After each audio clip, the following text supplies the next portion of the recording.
We have some past students here who will speak on behalf of all the students whose lives you have touched over the years. So we welcome some of the past, some of our alumni who will make a special tribute.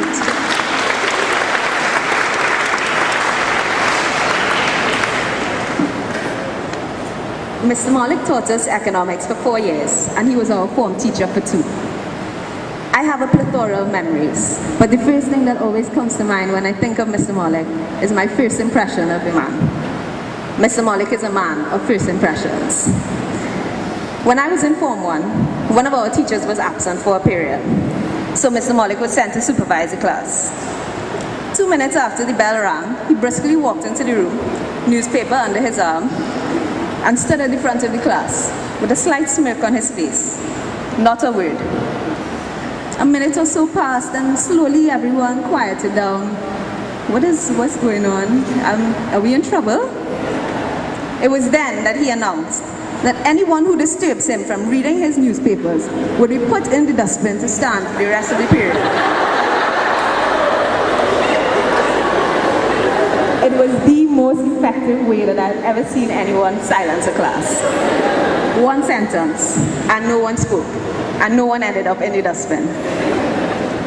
So 3 years passed, and he started teaching us economics in Form 4. Another memorable first impression. On the first day after he made his initial introductions, he calmly advised that he expected 2, possibly 4 people to pass at the end of Form 5. Everyone was shocked. How could he have the audacity to say this? But from the get-go, Mr. Mollick was trying to show us, listen, this is not easy. I'm encouraging you to fight if you want the grade.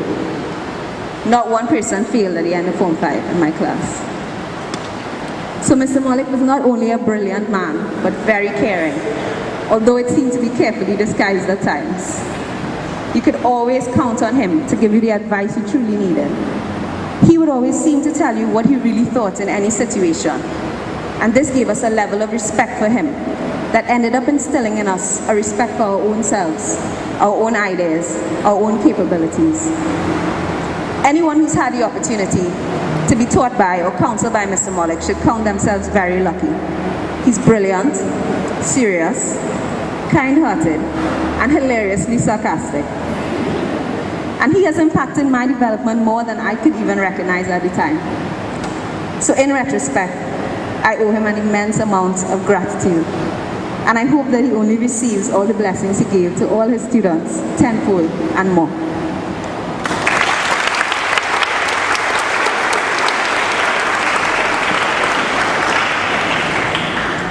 Today is a special day because we take a moment to recognize the great lessons Mr. Mollick has taught us. And moreover, we commemorate the career of a man whose lessons permeate far beyond the pages of any econ book, as he has played a part in the shaping of who we are and who we are yet to be. Mr. Mollick may have taught economics for a living, but in truth and in fact, he taught an even more important subject. He taught life. He taught us how the world works.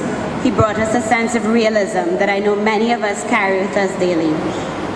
He taught us how to stand firm for what we truly believe in, even when the masses say otherwise. I remember in lower 6, I faced what I felt was my biggest tribulation in my young life. Mr. Mollick pulled me outside on the corridor leading to the Form 6 teacher staff room and asked one simple question. Do you truly believe in your heart that what you've done is the right thing? I took a moment to think about it, and I replied yes. He then looked at me, and he said, well then there you go. And he nodded and walked away. That simple exchange has stuck with me my whole life, and believe me, the tribulations have gotten exponentially harder.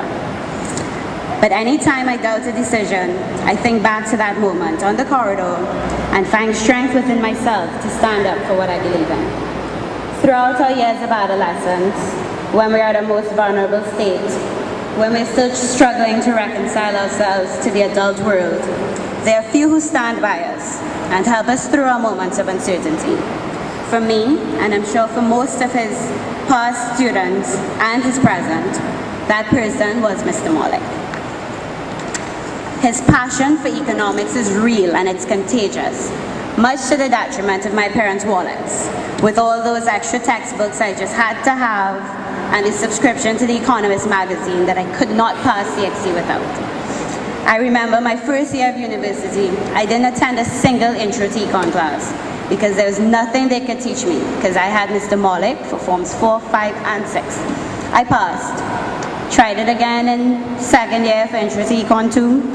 Unfortunately, not the same kind of luck. Mr. Mollick was more than an educator over the years, and we had him for 4 of our 7 here at Convent. But over the years, he became a counselor and a mentor, and for the graduating Form 6 Biz class of 2004, he was Papa Smurf. I remember for our final year in Form 6, he stood in front of the class and told us point blank in his dry manner, "Don't get me any frame picture in the class as a present, eh?" That was Mr. Mollick. Always frank, always open, always honest. He told it like it is.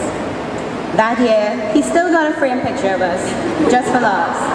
But we also gave him a scrapbook of Mollickisms.